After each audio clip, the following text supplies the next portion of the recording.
So good morning guys. तो चलिए start करते हैं आज के यानी कि 19 जनवरी के इंपॉर्टेंट करंट अफेयर्स को।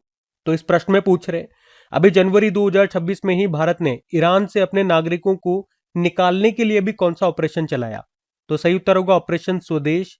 तो अभी ईरान में जारी सरकारी विरोधी हिंसक प्रदर्शन और तनावपूर्ण स्थितियों के बीच वहां फंसे भारतीयों को सुरक्षित निकालने के लिए अभी भारत ने ऑपरेशन स्वदेश कार्यक्रम चलाया है। ठीक है, तो सिर्फ आपको नाम याद रखना है कि ईरान से अपने नागरिकों को निकालने के लिए हमने कौन सा ऑपरेशन चलाया। इसी तरह का प्रश्न आएगा तो ऑपरेशन स्वदेश नाम है। इसी तरह के बहुत सारे और भी ऑपरेशन हमने चलाए हैं, लेकिन यहां मैं आपको रिवाइज कराऊंगा वो सारे ऑपरेशन जिसमें दूसरे देशों से हमने अपने नागरिकों को निकालने के लिए जो ऑपरेशन चलाए वो वाले रिवाइज कराऊंगा। देखो, जैसे यूक्रेन में फंसे भारतीयों को वापस लाने के लिए हमने ऑपरेशन गंगा चलाया था। अफगानिस्तान में फंसे भारतीयों को वापस लाने के लिए ऑपरेशन देवी शक्ति था। युद्धग्रस्त सूडान से अपने नागरिकों को निकालने के लिए ऑपरेशन कावेरी था। यमन युद्ध गृह में भारतीयों और दूसरे देशों के नागरिकों को यमन से बचाने और वापस लाने के लिए ऑपरेशन राहत चलाया था। इसराइल से अपने नागरिकों को वापस लाने के लिए हमने ऑपरेशन अजय चलाया। हैती से भारतीयों को निकालने के लिए ऑपरेशन इंद्रावती चलाया था। और भारत के द्वारा चक्रवात दितवा, अच्छा ये दूसरा ऑपरेशन आ गया अभी जो श्रीलंका में दितवा चक्रवात आया था, तो वहां पे मदद के लिए हमने ऑपरेशन सागर बंधु चलाया था। उसके अलावा ईरान और इसराइल के संघर्ष वाले क्षेत्रों से भारतीय नागरिकों को निकालने के लिए ऑपरेशन सिंधु चलाया। और 2025 में म्यांमार भूकंप के बाद भारत सरकार के द्वारा चलाया गया एक आपदा राहत और बचाव अभियान था ऑपरेशन ब्रह्मा, ये है। ठीक है, और आज जो हमने पढ़ा वो है ऑपरेशन स्वदेश, ये ध्यान में रखना है आपको। ठीक है, अगला प्रश्न देखते हैं। फिर अगले में पूछ रहे हैं, हाल ही में किसने गृह लक्ष्मी डिजिटल मार्केटिंग नाम से एक पोर्टल को लॉन्च किया? तो आंसर होगा कर्नाटक ने। तो अभी कर्नाटक सरकार ने महिला उद्यमियों के लिए एक पोर्टल को लॉन्च किया, इसका नाम है गृह लक्ष्मी डिजिटल मार्केटिंग पोर्टल। तो इसके जरिए महिला उद्यमियों को अपने उत्पाद वो ऑनलाइन बेच सके और बड़े बाजारों से जुड़ सके, उसके लिए ये पोर्टल लॉन्च किया है। मतलब मुख्य उद्देश्य इसका यही है, डिजिटल माध्यम से महिला उद्यमियों को सशक्त बनाना और उनके उत्पादों को, उनके प्रोडक्ट्स को बढ़ावा देना, जिससे ग्राहकों को प्रामाणिक और स्थानीय उत्पाद मिल सके। तो कर्नाटक सरकार ने इसको शुरू किया, गृह लक्ष्मी डिजिटल मार्केटिंग पोर्टल इसका नाम है। अभी एप्लीकेशन पोर्टल वाला प्रश्न है, तो चलो इसी तरह के कुछ प्रश्न मैं आपको रिवाइज कराऊं। एक स्वरेल एप्लीकेशन लॉन्च किया था भारतीय रेलवे ने, मित्र पोर्टल को सेबी ने, सम्मान संजीवनी एप्लीकेशन को हरियाणा ने, भारत पोल पोर्टल को सीबीआई ने, स्कैन पोर्टल को उपभोक्ता मामले एवं खाद्य मंत्रालय ने, एकलव्य पोर्टल को भारतीय सेना ने, अन्य दर्पण पोर्टल को भारतीय खाद्य निगम ने, सक्षम एप्लीकेशन को भारतीय निर्वाचन आयोग ने, विजन पोर्टल को जितेंद्र सिंह ने, डॉक्टर जितेंद्र सिंह जो हमारे केंद्रीय मंत्री है, और सुगम एप्लीकेशन को छत्तीसगढ़ ने, और संकल्प एप्लीकेशन को राष्ट्र जांच एजेंसी ने। यहां मैं आपको रिवाइज करा रहा हूं, ये सारे इधर एप्लीकेशन और पोर्टल के नाम है। किसने लॉन्च किया वो मैंने आपको बता दिया, और इनके काम क्या है वो शॉर्ट पे मैंने यहाँ पे लिख दिया है। चाहो तो आप एक बार रीड भी कर सकते हो, या तो वीडियो को पॉज करके, या पीडीएफ आपको डेली मिल ही जाती है क्रिक एग्जाम एप्लीकेशन पे, वहां से भी। ठीक है, और आज जो हमने पढ़ा वो कौन सा पोर्टल था? गृह लक्ष्मी पोर्टल, जिसको कर्नाटक सरकार ने लॉन्च किया है। ध्यान रखना। अगला प्रश्न देखते हैं। और हाँ, आगे बढ़ने से पहले याद दिला दूं, जो हमारी वीकली करंट अफेयर्स वाली क्लास थी, यानी कि जनवरी मंथ का तीसरा हफ्ता, थर्ड वीक का जो वीडियो है, कल ही मैंने बना करके अपलोड कर दिया था शाम को। तो अगर आपने वो वीडियो नहीं देखा तो वीडियो जरूर से देखिएगा। पिछले हफ्ते में जितना भी आपने करंट अफेयर्स पढ़ा है, उसमें जो जो मोस्ट इंपॉर्टेंट क्वेश्चन रहे हैं उसको हमने वहां पे कवर किया। तो आपका क्विक रिवाइज हो जाएगा पूरा हफ्ता उस एक वीडियो से। तो ये रिवीजन वाले वीडियोस होते हैं जो इंपॉर्टेंट क्वेश्चन को कवर करते हैं, इनको बिल्कुल से मिस मत करना। और अपने वीकली वाले वीडियो में हम क्या करते हैं आपको पता है, टॉपिक वाइज कवर करते हैं। तो ये सबसे अच्छी बात रहेगी। जैसे अपॉइंटमेंट वाले आ गए तो सारे अपॉइंटमेंट उस हफ्ते में जो भी है वो हमने कवर कर ली, सबमिट्स आ गई तो उस हफ्ते में जो भी हुई है वो हमने कवर कर ली। इस तरह से टॉपिक वाइज होते हैं, तो उसको जरूर से देखिएगा। पसंद आए तो लाइक जरूर कीजिएगा, दोस्तों के साथ में शेयर जरूर कीजिएगा, ताकि मेरा भी हौसला बना रहे और आगे के इसी तरह से इंपॉर्टेंट वीडियोज आप लोगों के लिए बनते रहें। अभी अगला प्रश्न देखते हैं। फिर अगले में पूछ रहे हैं कि भारत 2026 में ब्रिक्स की अध्यक्षता करेगा, ये हम सबको पता है। और अभी इसका लोगो और थीम लॉन्च किया गया है, वो हम देख लेते हैं। तो थीम क्या है? तो लचीलापन, नवाचार, सहयोग और स्थिरता के लिए निर्माण। इंग्लिश में बोलोगे तो building for resilience, innovation, cooperation and sustainability. तो ये अब हम सबको पता है कि 2026 में ब्रिक्स समिट को होस्ट कर रहा है भारत। कौन सा एडिशन है इसका? 18वीं समिट है इसकी, जिसको भारत होस्ट कर रहा है। और भारत ये चौथी बार ब्रिक्स की बैठक को होस्ट कर रहा है। मतलब ब्रिक्स की बैठक है जो चौथी बार भारत में होगी। इससे पहले 3 बार भारत इसको होस्ट कर चुका है, 2012 में, 2016 में, और 2021 वाला जो सेशन था वो हमने वर्चुअली होस्ट किया था। और अभी ब्रिक्स का लोगो हमने लॉन्च कर दिया है 2026 की बैठक का, जो कि एक क्या है, लोटस है, कमल का फूल है, जो कि हमारा राष्ट्र पुष्प है।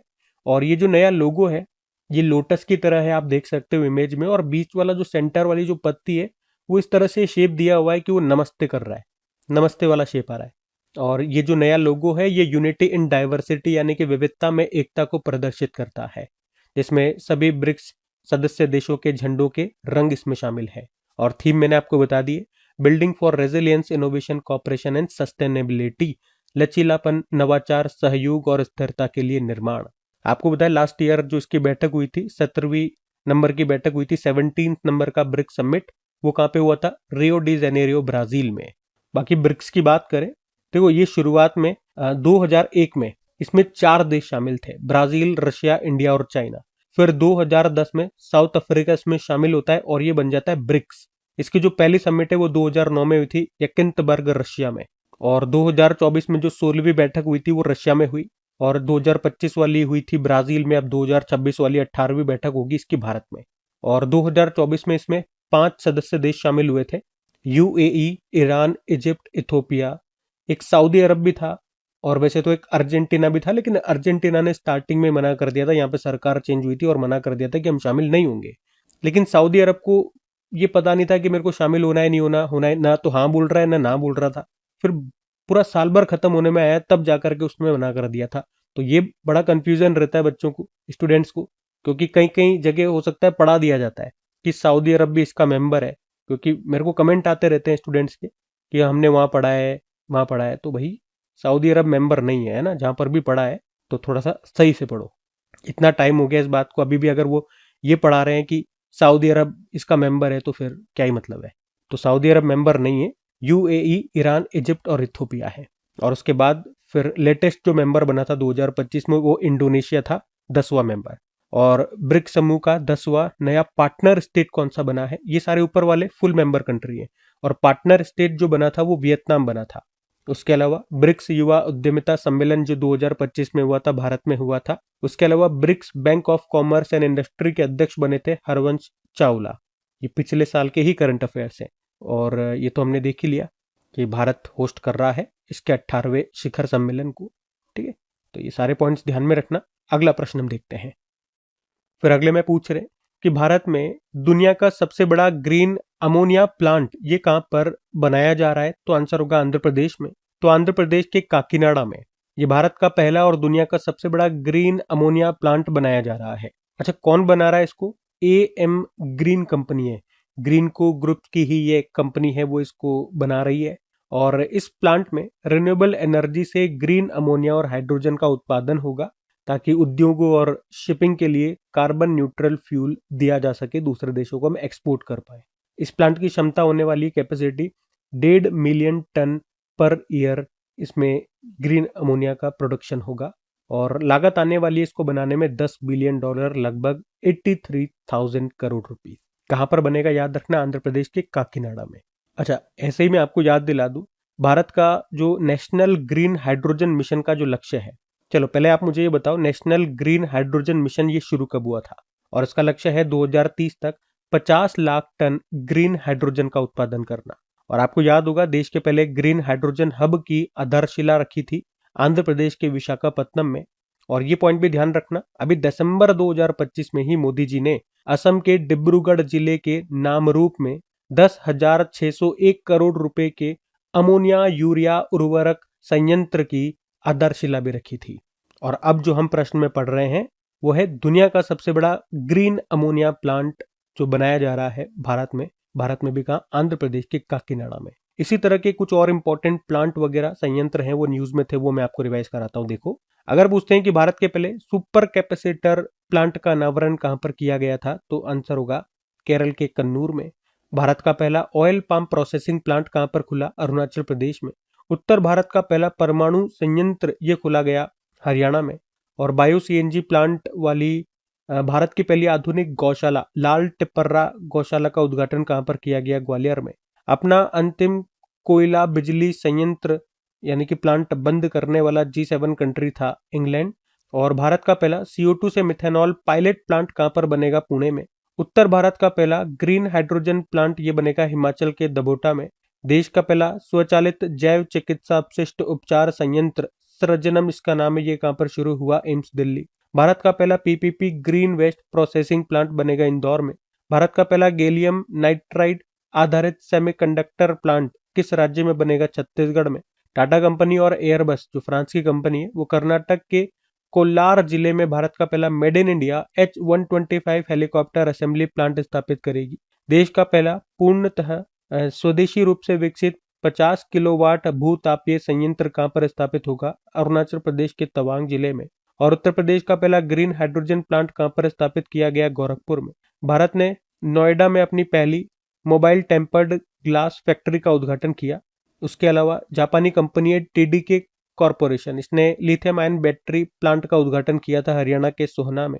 भारत का पहला बैम्बू बेस्ड बायो रिफाइनरी ये असम राज्य के नुमालीगढ़ में बनाया जा रहा है। और भी ध्यान रखना, जैसे कि गोबी रेगिस्तान में दुनिया का पहला सोलर थर्मल पावर प्लांट किस देश के द्वारा शुरू किया गया? चाइना। 27वीं नवरत्न कंपनी कौन सी बन गई है? नुमालीगढ़ रिफाइनरी लिमिटेड जो असम में है।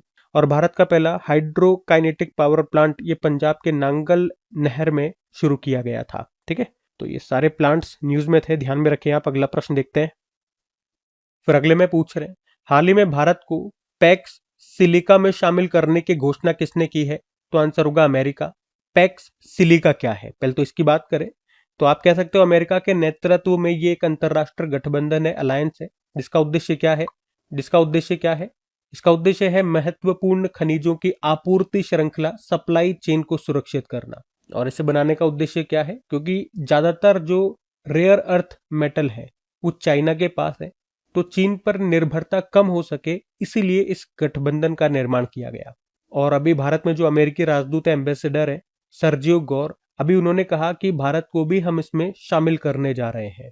पैक्स का मतलब हो गया शांति और स्थिरता, और सिलिका का मतलब सिलिकॉन हो गया, जिससे सेमीकंडक्टर चिप्स वगैरह बनती है। और आज के दौर में आप जानते हो छोटे से छोटे मोबाइल से लेके बड़े से बड़े मिसाइल तक सब कुछ सिलिकॉन बेस्ड जो सेमीकंडक्टर चिप्स होती है उन्हीं पर बेस्ड है।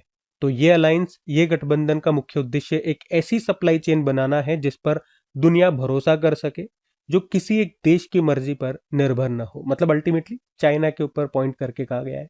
इसमें जो लास्ट मेंबर बना था वो कतर था, और जो अब अगला मेंबर होगा वो भारत होगा। आपको इसी तरह का एक पॉइंट में याद दिलाऊं, 2023 में अमेरिका के नेतृत्व वाला ही एक गठबंधन था, मिनरल्स सिक्योरिटी पार्टनरशिप, खनिज सुरक्षा साझेदारी, जिसमें शामिल होने वाला भारत 14वें नंबर का देश बना था। अच्छा, आप ध्यान देना, हम तो अमेरिका के इस गठबंधन में, इस अलायंस में शामिल हो रहे हैं, लेकिन अभी कुछ दिन पहले पढ़ा था आपने कि हमारा एक गठबंधन है उससे अमेरिका बाहर हो गया। वैसे तो बहुत सारे संगठनों से ये बाहर हो गया, लेकिन हमारा वाला कौन सा था? इंटरनेशनल सोलर अलायंस से अमेरिका बाहर हो गया, पढ़ा था ना। अब यहाँ पे जो मैं आपको रिवाइज करवाने वाला हूँ वो हम पढ़ेंगे कि भारत किन का सदस्य है, किसमें शामिल हुआ, या भारत के पास किसकी अध्यक्षता है। भारत से ही संबंधित मतलब सारे करंट अफेयर्स जो इंपॉर्टेंट है वो मैं रिवाइज कराऊंगा। जैसे कि देखो, अभी Bharat health AI global regulatory network में शामिल हुआ था, जिसका मुख्यालय जेनेवा स्विट्जरलैंड में है। भारत को एशिया प्रशांत प्रसारण विकास संस्थान, Asia Pacific institute broadcasting development का अध्यक्ष चुना गया था, जिसका मुख्यालय है कुआलालंपुर मलेशिया में। भारत को कोलंबिया के 38वें बोगोटा अंतर्राष्ट्रीय पुस्तक मेले 2026 में विशिष्ट अतिथि के रूप में चुना गया। एथलीट पासपोर्ट मैनेजमेंट यूनिट शुरू करने वाला भारत दुनिया का 17वां देश बना। 2025-26 के लिए एशियाई उत्पादकता संगठन का अध्यक्ष बनाया गया भारत को। भारत 2026 में ब्रिक्स की मेजबानी करेगा, और भारत को 2025 से 2028 के कार्यकाल के लिए अंतर्राष्ट्रीय प्रशासनिक विज्ञान संस्थान international institute of administrative sciences का अध्यक्ष चुना गया था। और अध्यक्ष बनाया भारत से किसको? वी श्रीनिवास को। और भारत को 3 सालों के लिए 2026, 27, 28 के लिए संयुक्त राष्ट्र के आर्थिक और सामाजिक परिषद, जिसे आप इकोसॉक कहते हो, इसका सदस्य चुना गया। और भारत को 2025-26 के कार्यकाल के लिए एशियाई उत्पादकता संगठन का अध्यक्ष भी बनाया गया। 2025 के लिए किस देश को बंगाल की खाड़ी कार्यक्रम अंतर सरकारी संगठन का अध्यक्ष चुना गया? तो भी आंसर होगा भारत। और इस संगठन का मुख्यालय चेन्नई तमिलनाडु में है। उसके अलावा भारत को नारकोटिक्स ड्रग आयोग के 68वें सत्र की अध्यक्षता के लिए भी चुना गया था। और भारत को पहली बार इस आयोग का अध्यक्ष चुना गया। उसके अलावा अभी भारत को समुद्री नौवहन सहायता के अंतरराष्ट्रीय संगठन, जिसे आइला बोलते हैं इंग्लिश में, इसका उपाध्यक्ष भी चुना गया था और इसका मुख्यालय आपको मिलेगा पेरिस में। ठीक है, तो ये भारत से ही देखो जुड़े हुए सारे प्रश्न मैंने आपको रिवाइज कराए, ध्यान में रखना। अगला प्रश्न देखते हैं। फिर अगले में पूछ रहे हैं कि अभी हाल ही में कोलकाता हाईकोर्ट के नए चीफ जस्टिस के रूप में किसे नियुक्त किया गया? तो आंसर होगा सुजॉय पॉल को।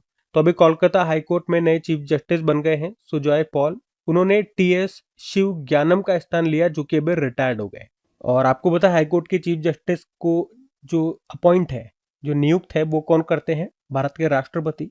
इसके लिए कौन सा आर्टिकल है? आर्टिकल 217। और उनको शपथ दिलाते हैं उस राज्य के गवर्नर, उसके लिए कौन सा आर्टिकल है? आर्टिकल 219। पहले हाईकोर्ट से कुछ स्टैटिक प्रश्न देख ले, फिर करंट अफेयर्स के कुछ प्रश्न मैं आपको रिवाइज कराऊंगा। एक तो याद रखना, हाईकोर्ट के बारे में संविधान के किस अनुच्छेद में उल्लेखित है? तो आर्टिकल 214 से लेकर के 231 तक। टोटल हाईकोर्ट हमारे पास 25 है। 25वां नवीनतम कौन सा है? अमरावती हाईकोर्ट। और हाईकोर्ट की जो पहली महिला जज है वो है अन्ना चांडी, केरल हाईकोर्ट से थी। हाईकोर्ट की पहली महिला चीफ जस्टिस बोलोगे तो लीला सेठ है, हिमाचल प्रदेश हाईकोर्ट से। और ये मैंने आपको बता ही दिया। और देखो, ये हाईकोर्ट किस अनुच्छेद के तहत रिट जारी करता है? 226। हाईकोर्ट किस अनुच्छेद के तहत एक अभिलेख न्यायालय है? 215। देश का सबसे बड़ा हाईकोर्ट परिसर बना रांची में। अब करंट अफेयर्स वाले प्रश्न आ गए। क्षेत्रीय भाषा में फैसला प्रकाशित करने वाला पहला हाईकोर्ट केरल हाईकोर्ट है, मलयालम भाषा में। मासिक धर्म अवकाश नीति शुरू करने वाला देश का पहला high court Sikkim. Negotiable instrument act के मामलों को संभालने के लिए देश का पहला डिजिटल कोर्ट कहां पर शुरू हुआ? केरल के कोल्लम में। केरल के वायनाड जिले के कल्लपेट्टा में भारत के पहले पूर्णतः कागज रहित जिला न्यायालय डिस्ट्रिक्ट कोर्ट का उद्घाटन कहां पर किया गया था? केरल के वायनाड जिले में ही। और अभी जनवरी में ही हमने ये 3-4 हाईकोर्ट के नए चीफ जस्टिस देख लिए हैं।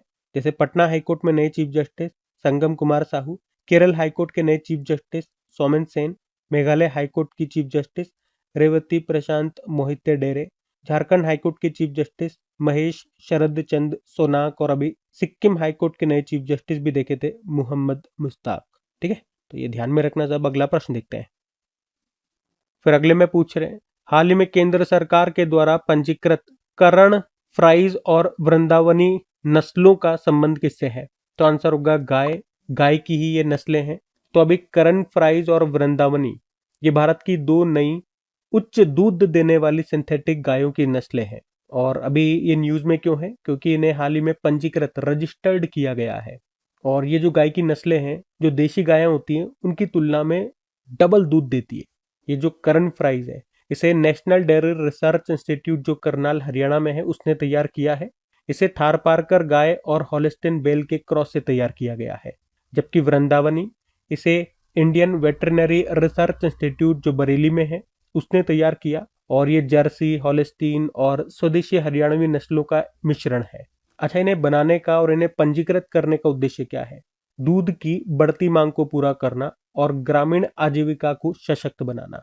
अच्छा, इन 2 गायों के अलावा राजस्थान की अविशान भेड़ को भी अभी पंजीकृत किया गया। इसे तैयार किया था टोंक जिले में जो केंद्रीय भेड़ व ऊन अनुसंधान केंद्र है, उसने। तो ये जो अविशान भेड़ है, ये ज्यादा बच्चे पैदा कर सकती है और ज्यादा ऊन दे सकती है। और अभी इन तीनों को भारतीय कृषि अनुसंधान परिषद ने नई नस्ल के रूप में पंजीकृत किया है। मतलब इंसान भी आप देख रहे हो गजब का आदमी है, अपनी जरूरत के हिसाब से चीजों को बना लेता है। वो नेचर ने जो दिया है, जो प्रकृति ने दिया है, अगर उसकी पूर्ति नहीं हो पा रही ना, इंसान को कम पड़ रही है, तो इंसान फिर जोड़ तोड़ करके अपनी हिसाब से कुछ भी बना लेता है। अपने फायदे के लिए वो कुछ भी कर जाता है, प्रकृति को उल्टा पुल्टा कर देता है। अब गाय की नई नस्ल बना ली जो डबल दूध देगी, ज्यादा दूध देगी, ताकि इंसानों की खपत पूरी हो सके। खतरनाक है भाई। चलो 2 प्रश्न आपसे पूछता हूँ। अभी एक रिपोर्ट हमने पढ़ी थी पिछले साल दिसंबर में ही, तो उसमें बताया था दूध के मामले में भारत कौन से स्थान पर है और ऊन उत्पादन में भारत कौन से स्थान पर है। ये दोनों प्रश्न का उत्तर दो आप। हम अगला प्रश्न देखते हैं। फिर अगले में देखो क्या पूछ रहे हैं। अभी हाल ही में ISS international space station crew जो है वो पहली बार मेडिकल इमरजेंसी के कारण किसके सहयोग से धरती पर लौट आया? तो आंसर होगा स्पेस एक्स। तो अभी इंटरनेशनल स्पेस स्टेशन क्रू पहली बार मेडिकल इमरजेंसी के कारण स्पेस एक्स के सहयोग से धरती पर लौटा है। जिसमें क्रू 11 मिशन के 4 अंतरिक्ष यात्री, एक स्पेस क्रू ड्रैगन कैप्सूल है, उसमें प्रशांत महासागर में सुरक्षित उतरे हैं। और ये इंटरनेशनल स्पेस स्टेशन के 25 सालों के इतिहास में पहली बार था जब किसी मेडिकल इमरजेंसी के कारण जो मिशन चल रहा था उसको बीच में छोड़ा गया और वापस लौट करके ये धरती पर आ गए ताकि सही से इलाज हो सके उसका, जो भी एस्ट्रोनॉट बीमार हुआ है। तो याद रखना, नासा ने स्पेस एक्स की मदद से ये आपातकालीन निकासी करवाई है। इंटरनेशनल स्पेस स्टेशन की बात करें तो ये पृथ्वी की परिक्रमा करने वाला एक विशाल मानव युक्त उपग्रह आप कह सकते हो, जो कि अंतरिक्ष में एक घर के रूप में काम करता है। ये प्रयोगशाला के रूप में या कारखाने के रूप में ये काम करता है। ये किसी एक देश का नहीं है, बल्कि 3-4 समृद्ध देश हैं जैसे अमेरिका, रूस, यूरोप, जापान, कनाडा, इन सब ने मिलकर के इसको तैयार किया था। और अभी हमने पढ़ा था कुछ समय पहले कि नासा ने कहा कि इंटरनेशनल स्पेस स्टेशन का संचालन ये जारी रहेगा 2030 तक, फिर 2031 की शुरुआत में हम इसे खत्म कर देंगे, प्रशांत महासागर में गिरा करके इसको खत्म कर देंगे। ये नासा ने कहा था और ये एग्जाम में एक बार पूछा भी जा चुका है। ठीक है, तो ध्यान में रखना। अच्छा, मुझे ये बताओ किस देश के पास अपना खुद का स्पेस स्टेशन है अभी वर्तमान में? तो आंसर होगा चाइना के पास, और उसके स्पेस स्टेशन का नाम है तियांगोंग। वैसे भारत भी अपना खुद का स्पेस स्टेशन बनाएगा, लक्ष्य है 2035 का, और हम 2040 तक चांद पर इंसान को भेजेंगे, ये हमारा लक्ष्य है। ठीक है, ध्यान में रखें आप। अगला प्रश्न देखते हैं। फिर अगले में पूछ रहे हैं, हाल ही में भारत ने किसकी सह अध्यक्षता में 16वीं ADMM प्लस EWG बैठक और टेबल टॉप अभ्यास किया? तो आंसर होगा मलेशिया। तो अभी ADMM प्लस EWG की 16वीं बैठक हुई 14 से 16 तक, कहाँ पे? नई दिल्ली में। और भारत ने मलेशिया के साथ इसकी अध्यक्षता की। ADMM का मतलब हो गया ASEAN defence ministers meeting, plus EWG का मतलब हो गया एक्सपर्ट्स वर्किंग ग्रुप।